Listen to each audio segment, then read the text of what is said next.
Praise the Lord, church. Praise the Lord. ہم خدا کے زندہ کلام میں سے پڑھیں گے.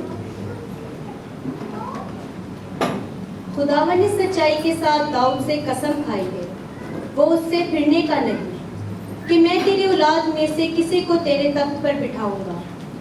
اگر تیرے فرزند میرے عہد اور میری شہادت پر جو میں ان کو سکھاؤں گا عمل کریں، تو ان کے فرزند بھی ہمیشہ تیرے تخت پر بیٹھیں گے. کیونکہ خداوند نے سیون کو چنا ہے، اس نے اسے اپنے مسکن کے لیے پسند کیا ہے. یہ ہمیشہ کے لیے میری آرام گاہ ہے، میں یہیں رہوں گا کیونکہ میں نے اسے پسند کیا ہے. میں اس کے رزق میں خوب برکت دوں گا، میں اس کے غریبوں کو روٹی سے سیر کروں گا، اس کے کاہنوں کو بھی میں نجات سے ملبس کروں گا، اور اس کے مقدس بلند آواز سے خوشی کے نعرے ماریں گے. وہی میں داؤد کے لیے ایک سینگ نکالوں گا، میں نے اپنے ممسو کے لیے چراغ تیار کیا ہے.